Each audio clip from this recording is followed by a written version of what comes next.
Okay. Next coming concept వచ్చి lac operon concept. Lac operon concept అంటే gene expression in prokaryotes. ఇప్పటిదాకా మనం యూకారియోట్సే చూసాం. ఇప్పుడు ప్రోకారియోట్స్ లో ఎలా ప్రోటీన్ అంటే జీన్ అనేది ఎలా ఎక్స్ప్రెస్ అవుతుంది, దాని లోపల ఉండే జీన్ అనేది.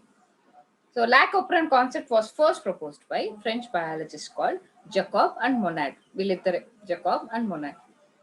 So experimentally they demonstrated the regulation of gene in Escherichia coli. అంటే అది బ్యాక్టీరియా కాబట్టి దాంట్లో జీన్ అనేది ఎలా ఎక్స్ప్రెస్ అవుతుంది అంటే ట్రాన్స్క్రిప్షన్, ట్రాన్స్లేషన్ ఇలాంటివి ప్రోకారియోటిక్స్ లో అయితే ఎలా జరుగుతుంది. సో ఇది లాక్ ఓపెరాన్ అనమాట. So and operon is a group of jeans. Operon అంటే అర్థం ఏంటంటే మనకి స్టార్టింగ్ టర్మినాలజీలో వచ్చింది. ఓపెరాన్ అంటే ఆపరేటర్ అని అర్థం. ఆపరేటర్ ఎప్పుడు ఎక్కడ ఉంటుంది, జీన్ లో ఉంటుంది. ఈ ఓపెరాన్ అనేది group of jeans that transcribe at the same time. అన్ని ఒకేసారి ట్రాన్స్క్రిప్షన్ జరుగుతుంది. ఇప్పుడు మనకైతే చాలా జీన్స్ ఉంటాయి. ఎస్టరిషియా కొలైలో మీకు అన్ని జీన్స్ ఉండవు కాబట్టి అన్ని జీన్స్ ఒకేసారి ట్రాన్స్క్రైబ్ అవుతుంది.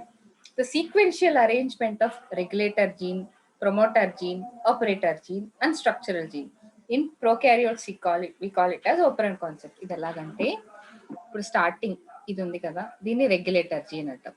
దీని పక్కన ప్రమోటర్ జీన్, ఇది వచ్చి ఆపరేటర్. సో ఇది వచ్చి లాక్ జీన్స్ అనమాట. ZYA, lac Z, lac Y, lac A, ఇది గుర్తుపెట్టుకోవాలి. సో దీనికి వచ్చి ఏమేమి ఎంజైమ్స్ కావాలంటే లాక్ ఏకి థియోగాలాక్టోసైడ్ అండ్ ట్రాన్స్ అస్టైలేస్ కావాలి. దీనికి వచ్చి లాక్టోస్ పర్మియేస్ కావాలి. దీనికి వచ్చి బీటా గ్యాలాక్టోసైడేస్ కావాలి. సో ఇదన్నమాట కాన్సెప్ట్. ఇప్పుడు lac operon concept. So lac operon consists of 3 structural genes. So each involved in the processing of sugar called lactose. So lactose monosaccharide or disaccharide? Monosaccharide. Monosaccharide. Jyoti. Disaccharide kada. Glucose plus galactose is equal to lactose. So one of them, yes, ma'am. So one of them is the gene for ఆ మూడిట్లో ఒకటేమో ఏ enzyme ని produce చేసే gene అంటే beta galactosidase అనే enzyme ని produce చేసే gene. ఈ ఎంజైమ్ లాక్టోస్ ని హైడ్రోలైజ్ చేసి గ్లూకోజ్ ప్లస్ లాక్టోస్ సింథసిస్ అయ్యేలా చేస్తుంది, అంటే స్ప్లిట్ అయ్యేలా చేస్తుంది. లాక్టోస్ ని స్ప్లిట్ చేస్తే గ్లూకోజ్ అండ్ గ్యాలక్టోస్ వస్తాయి.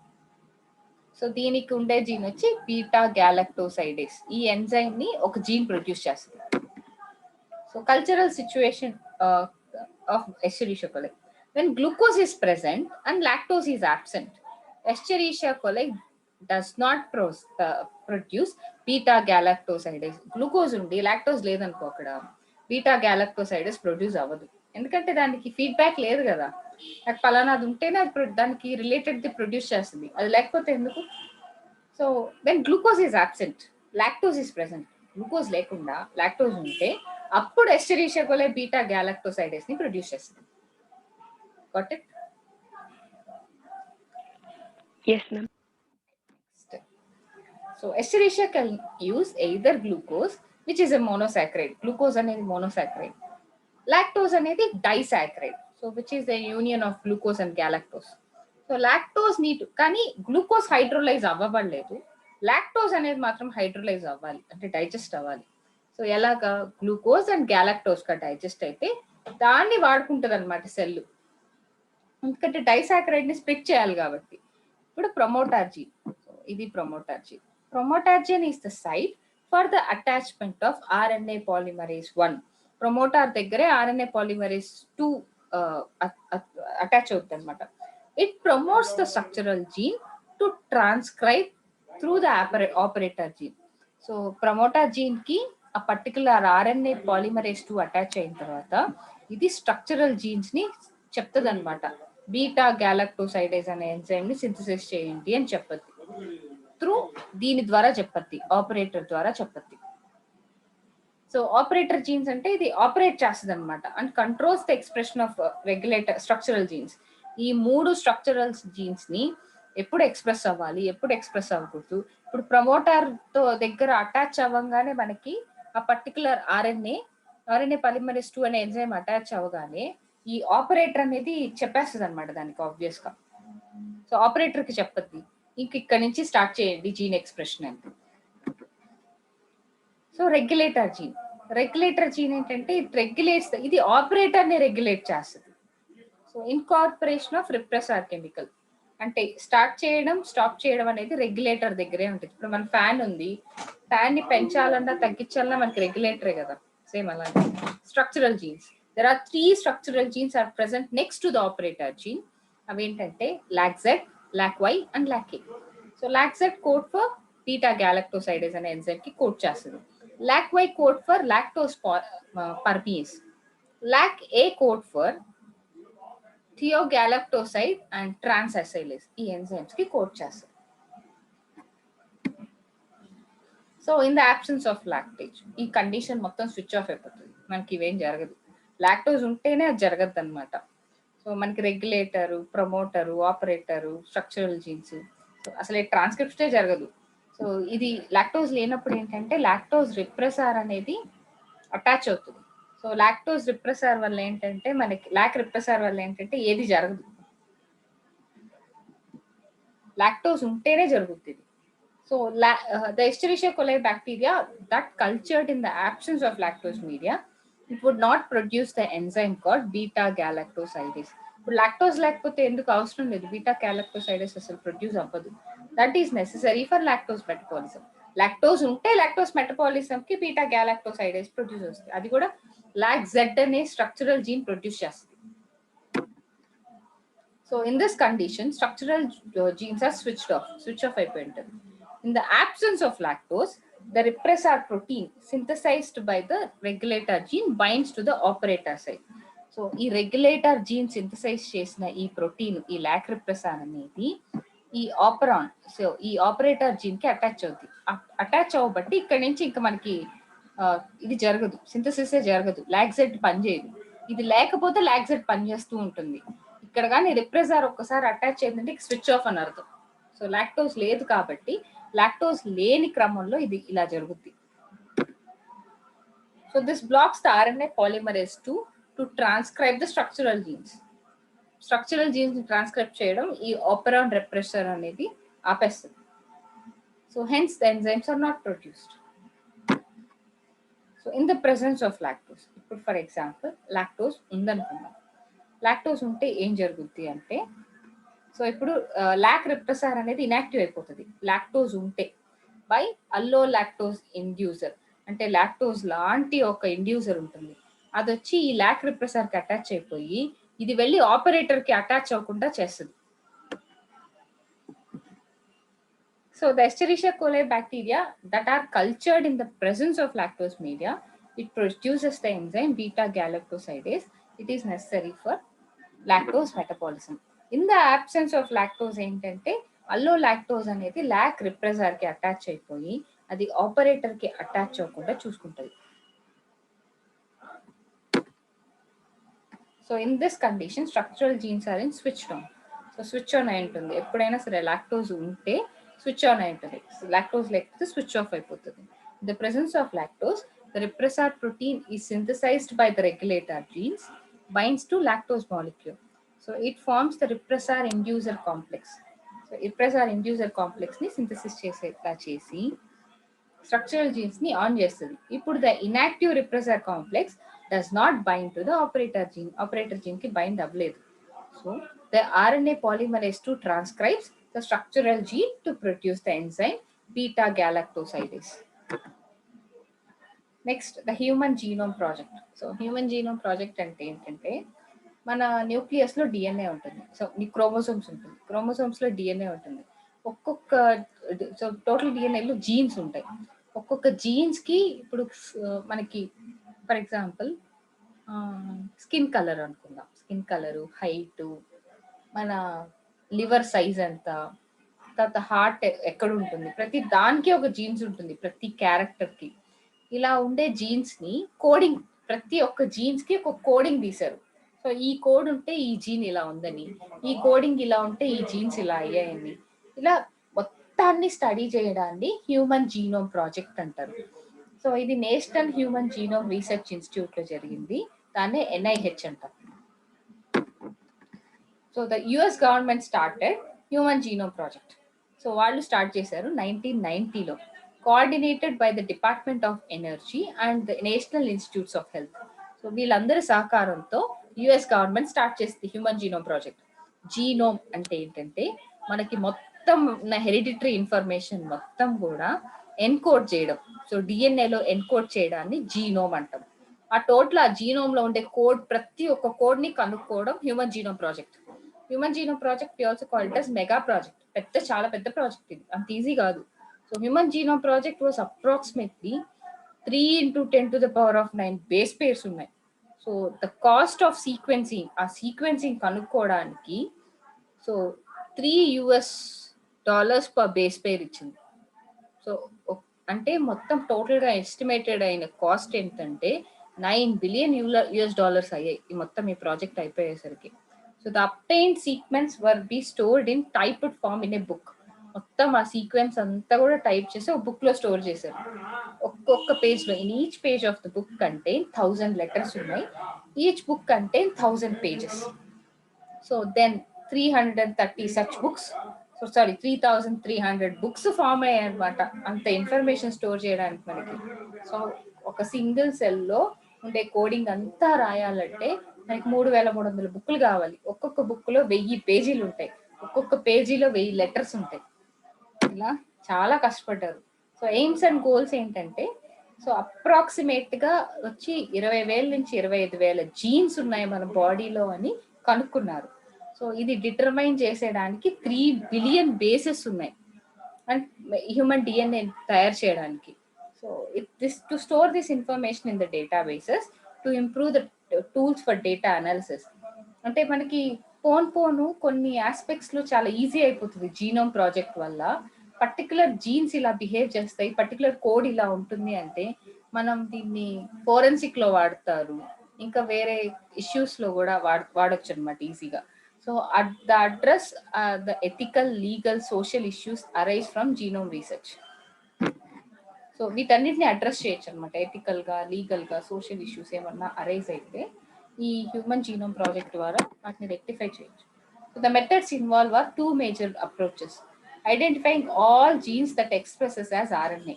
ఆర్ఎన్ఏగా ఎక్స్ప్రెస్ అయ్యే ప్రతి జీన్, ఎందుకంటే ఆర్ఎన్ఏగా ఎక్స్ప్రెస్ అయితేనే అవి ట్రాన్స్క్రిప్షన్ జరుగుతున్నాయి అని, అవి ప్రోటీన్స్ గా మారుతున్నాయి అని అర్థం. సో బ్లైండ్ అప్రోచ్ ఏంటంటే సింపుల్ గా సీక్వెన్సింగ్ రాయడం, ప్రతి ఒక్క జీన్ కి సీక్వెన్సింగ్ రాయడం అంతే. ఫస్ట్ స్టడీలో ఏంటంటే ఏదైతే ఆర్ఎన్ఏగా మారుతుందో వాటిని మాత్రమే కన్సిడర్ చేసి రాసుకోవడం. ఇంకోటి వచ్చి బ్లైండ్ అప్రోచ్, బ్లైండ్ గా ప్రతి సీక్వెన్సింగ్, మొత్తం సీక్వెన్సింగ్ కోడింగ్ అంతా రాసేయడం. So later assigning the, so ఇందులో కోడింగ్ పార్ట్ ఉంటుంది, నాన్ కోడింగ్ పార్ట్ ఉంటుంది. Later assigning the different regions in the sequence or functions. So salient features ఏంటంటే హ్యూమన్ జీనోమ్ లో 3,164.7 మిలియన్ల న్యూక్లియోటైడ్ బేసెస్ ని కలుపుకున్నారు. ఆన్ అన్ యావరేజ్ ఒక జీన్ లో ఏంటంటే 3,000 బేసెస్ ఉంటాయి, బట్ సైజ్ కొంచెం మారుతూ ఉంటుంది. So the larger known genome project by using dystrophin. So human gene, అతి పెద్ద హ్యూమన్ జీన్ ఏంటంటే డిస్ట్రోఫిన్. డిస్ట్రోఫిన్ అంటే మనకి మజిల్లో ఉంటుంది అనమాట, దాంట్లో మాత్రమే 2.4 మిలియన్ బేసెస్ ఉన్నాయి. అదే లార్జెస్ట్ జీన్ అనమాట. So the total number of genes are estimated is 30,000. Total number of genes లో ఎస్టిమేట్ చేస్తే it is the lowest than the previous estimated. So previous గా ఒక ఎస్టిమేషన్ వచ్చి 80,000 నుంచి 1,40,000 జీన్స్ ఉన్నాయని అనుకున్నారు, కానీ ఇప్పటిదాకా కనుక్కున్నది 30,000 genes. Almost 99.9% nucleotide bases are exactly same in all people. 99.9% అందరిలోనూ ఒకేలాగుంది. ఆ 0.1% మారింది ప్రతి ఒక్క పర్సన్ లో. ఇప్పుడు ఈ జీన్ కి ప్రతి కోడాన్, ఇప్పుడు మనకి హైట్ కి ఒక కోడ్ ఉంటుంది, ఆ కోడ్ అందరిలోనూ ఒకేలాగుంది. ఎక్కడో ఒక చిన్న ఆ 0.1% మార్పే మనకి వాళ్ళకి మార్పుని తీసుకొచ్చింది. So the functions of unknown for over 50% of the discovered jeans. కొన్ని జీన్స్ ని కనుక్కున్నారు కానీ వాటి ఫంక్షన్ ఏంటో అసలు తెలియదు. Less than 2% of the genome codes for proteins. ఈ కనుక్కున్న వాటన్నిటిలో లెస్ దాన్ 2% మాత్రమే ప్రోటీన్స్ కి కోడ్ చేస్తుంది. సో ఇది అన్నమాట, ఇది ఒక క్రోమోజోమ్ గా తీసుకుంటే ఇందులో ఇవి జీన్స్. సో ఇది క్యాట్రాక్స్ కి, ఇది మ్యాలిగ్నెంట్ ఇన్ఫర్మేషన్, ఇది హోమోసైటోన్యూరియా. సో ఇలా ఒక్కొక్కది ఒక్కొక్క దానికి ఉంటుంది అనమాట. So 246 million base pairs. So ఇది 50 మిలియన్ బేస్ పేర్స్. షార్ట్ స్ట్రేచర్కి అయితే ఉండే gene, Y linked, Leri Weill dyschondrosteosis, Langer mesomelic dysplasia, interleukin 3 receptor Y chromosome, ఇలా ప్రతి ఒక్కొక్క దానికి ఒక్కొక్క జీన్ ఉంటుంది. So repeated sequence makeup very large portion of human genome. ఇలాంటివి చాలా దగ్గర ఉండి చాలా రిపీటెడ్ పోర్షన్స్ ఎక్కువ ఉంటాయి. Chromosome 1 has the most genes. First క్రోమోసోమ్లోనే ఎక్కువ జీన్స్ ఉన్నాయి. అవి ఏంటంటే 2968 జీన్స్ ఉన్నాయి ఫస్ట్ క్రోమోసోమ్లోనే. అండ్ వై క్రోమోసోమ్లో చాలా తక్కువ జీన్స్ ఉంటాయి. వై క్రోమోసోమ్ అసలు పొట్టిగా ఉంటుంది కాబట్టి.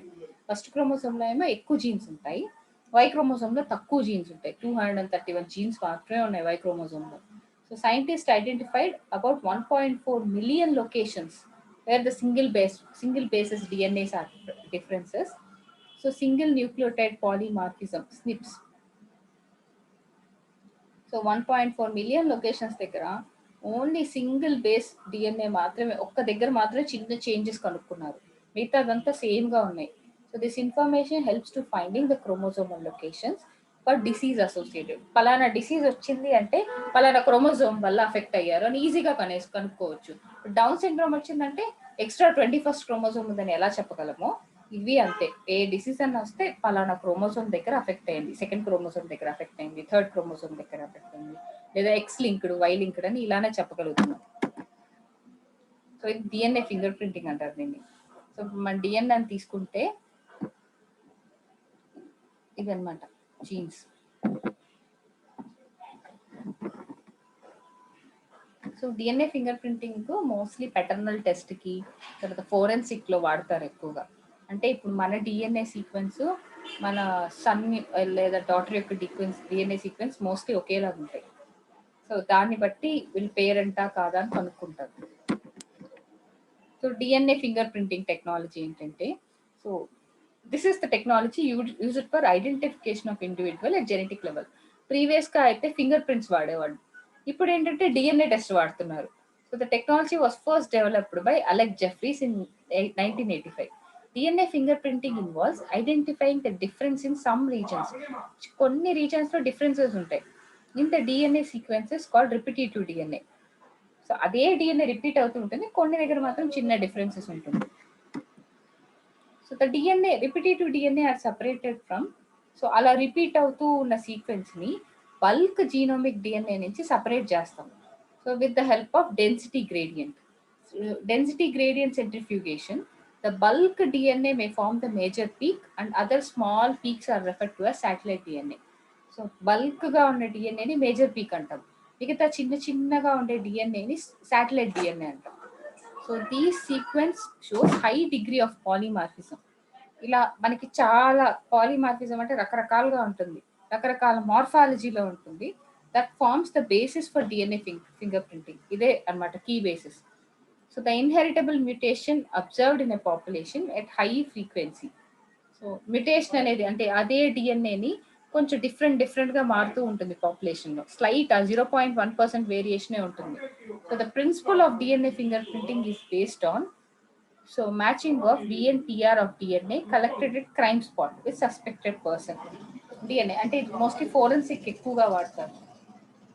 అంటే మనకు అక్కడ క్రైమ్ స్పాట్లో దొరికిన డిఎన్ఏ ఈ డిఎన్ఏ ఒకటేనా అని మనం సస్పెక్ట్ యొక్క DNA. So variable number of tandem repeats అనమాట.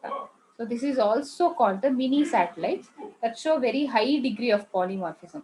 ఈ శాటిలైట్ డిఎన్ఏస్ అయితే చాలా రకాలుగా ఉంటాయి, అది ఒక్కొక్క పర్సన్కి డిఫరెంట్గా ఉంటుంది. So variable number of tandem repeats are very specific to individual. ఆ ఇండివిజువల్కి ఏదైతే ఆ చేంజ్కి లోన్ అవుతుందో ఆ డిఎన్ఏసే మన మెయిన్ టార్గెట్ అనమాట. So differs from person to person. డిటిఎన్ఆర్ మాత్రం పర్సన్ టు పర్సన్ డిఫర్ అయి ఉంటుంది. ఆ డిఫరెన్స్నే మనం క్యాచ్ చేయాలి. It shows some similarity between the family members, దాన్ని బట్టే సిమిలారిటీస్ కనుక్కోవచ్చు. సో విటిఎన్ఆర్ of identical twins are same. Hence it is not possible to identify individuality in identical twins by DNA finger printing technology. So DNA finger ప్రింటింగ్తో చెప్పలేం identical ట్విన్స్ని. So next southern blotting. It is the technique of transferring the DNA from agar gel to nylon sheet. So probe single stranded polynucleotide fragment complementary to specific sequence of nucleotide. So we call the DNA called the probe. Probe అంటే మనం తీసుకున్న single standard polynucleotide fragment కి opposite the కాంప్లిమెంటరీగా ఉండాలి. So it is used mainly to identify VNTR, variable number of tandem repeats of the desired gene. So ఇది for example ఈ ఆకుని తీసుకున్నాం. ఈ ఆకుని తీసుకొని దీంట్లో నుంచి డిఎన్ఏ ఎక్స్ట్రాక్ట్ చేసాం. మనకు తెలుసు ఎలాగో డిఎన్ఏ ఎలా ఎక్స్ట్రాక్ట్ చేయాలి. తర్వాత ఈ డిఎన్ఏని చిన్న చిన్న పీసెస్గా సపరేట్ చేసాం. సో సపరేట్ చేసిన తర్వాత separation of DNA fragment called electrophoresis. ఈ బ్రేక్ చేసిన డిఎన్ఏని ఎలా సపరేట్ చేస్తామంటే ఒకవైపు క్యాథోడ్, ఒకవైపు యానోడ్. సో టువర్డ్స్ యానోడ్ ఈ ఫ్రాగ్మెంట్స్ అన్నీ వెళ్తాయి. పెద్ద ఫ్రాగ్మెంట్స్ ఏమో ఫాస్ట్గా వెళ్తాయి, చిన్న ఫ్రాగ్మెంట్స్ ఏమో స్లోగా ఉంటాయి. So transfer of membrane to southern blot. ఇప్పుడు సదరన్ బ్లాట్ కి మార్చాం. ఎలా అంటే binding of the radio active DNA probe to the specific DNA. ఇప్పుడు రేడియో యాక్టివ్ డిఎన్ఏ ప్రోబ్ ని ఈ స్పెసిఫిక్ గా ఉన్న డిఎన్ఏ ఫ్రాగ్మెంట్స్ కి బైండ్ అయ్యేలా చేసాం. సో ఇవి వచ్చి స్పెసిఫిక్ గా ఉంటుంది అనమాట. ఈ పర్టికులర్ శాటిలైట్స్ కి స్పెసిఫిక్ గా ఉంటుంది. ఇప్పుడు ఈ మెంబ్రెయిన్ ని వాష్ చేసాం. ఎక్సెస్ ప్రోబ్ అంతా తీసేసేలాగా వాష్ చేసాం. వాష్ చేసి దీనికి ఎక్స్రే వేసాం. సో ఎక్స్రే వేసినప్పుడు ఇది చూసాం అనమాట. ఇప్పుడు ఇది మనం తీసుకున్న శాంపుల్. ఇది ప్లాంట్ ఏ, ఇది ప్లాంట్ బి. సో ఈ శాంపుల్తో ఏది ప్లాంట్ మ్యాచ్ అయింది అని. సో ఇప్పుడు ఈ శాంపుల్తో ఎగ్జాక్ట్గా ఈ ప్లాంట్ ఏ అనేది మ్యాచ్ అయింది. అంటే మనం తీసుకున్న శాంపుల్ ప్లస్ ఈ ప్లాంట్ ఏతో మ్యాచ్ అయింది కాబట్టి ఇవి రెండు జెనెటికల్గా సేమ్ ఫ్యామిలీ అని అర్థం. ఇలా డిఎన్ఏ కనుక్కుంటారనమాట. సో ఇవి పెటర్నల్ క్రోమోజోమ్స్. ఇవి వచ్చి మెటర్నల్ క్రోమోజోమ్. సారీ, ఇది పెటర్నల్, ఇది మెటర్నల్. సో ఇప్పుడు ఇక్కడ చూస్తే ఇప్పుడు ఒక ఫాదర్ది ఎలా కనుక్కుంటారు అంటే ఇది వచ్చి డిఎన్ఏ ఫ్రమ్ ద ఇండివిజువల్, ఇది డిఎన్ఏ ఫ్రమ్ బి. ఇప్పుడు మనకి ఇక్కడ చూసినట్టయితే ఇది నెంబర్ ఆఫ్ టాండమ్ రిపీట్స్. ఇప్పుడు మనం ఏం చేయాలంటే ఇది దీనికి మ్యాచ్ అయింది, ఇది దీనికి మ్యాచ్ అయింది, మళ్ళీ ఇది దీనికి మ్యాచ్ అయింది. సో ఇలా ఈ రిపీట్స్ కానీ దీంట్లో ఉన్నట్టయితే అంటే he is the father of this baby అని చెప్పొచ్చు అనమాట మనం. అంటే ఇలాంటి సీక్వెన్సింగే ఇతనిలో ఉంది, ఇలాంటి సీక్వెన్సింగే ఇతనిలో ఉంది same.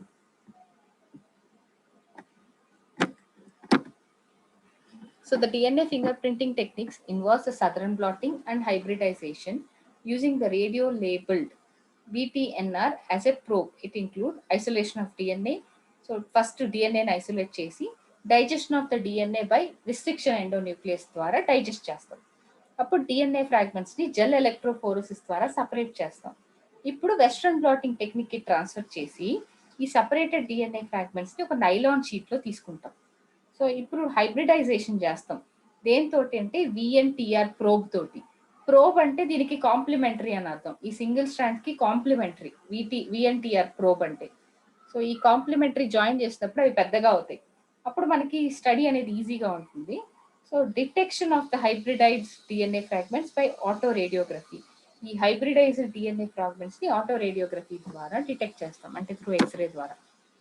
So application of DNA fragment technology దేంట్లో అప్లై చేస్తామంటే క్రిమినల్స్ అండ్ రేపిస్ట్లని కనుక్కోవడానికి, తర్వాత టు సాల్వ్ పెటర్నల్ డిస్ప్యూట్స్ అంటే ఎవరు ఫాదర్ అని అలా కనుక్కోవడానికి, ఇమిగ్రెంట్ ప్రాబ్లమ్స్ అతను ఏ దేశం వాడు అని కనుక్కోవడానికి, to identify dead bodies of soldiers died in war, to identify dead bodies of person died at accidents and bomb blast, to identify racial groups, to detect the inheritable disorders.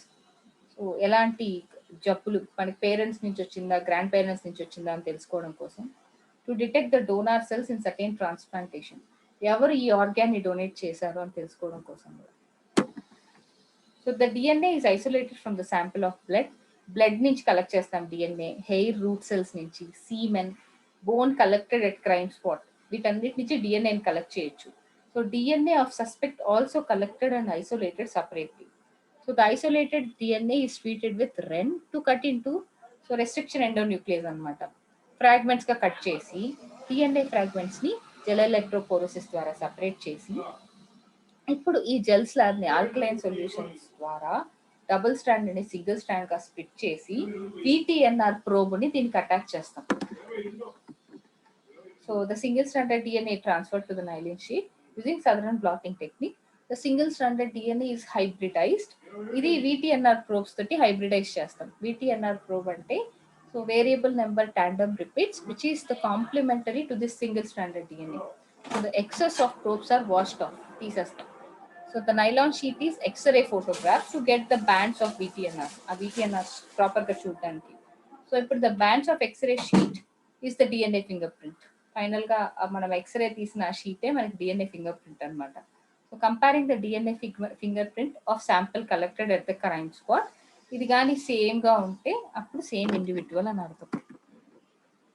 So southern blotting, so the technique of transferring the DNA gel agar నుంచి nylon sheet కి transfer చేయడాన్ని southern blotting technique అంటారు. Probe అంటే ఏంటంటే single stranded polynucleotide fragments complementary to specific sequence of nucleotides of DNA, which we call it as probe.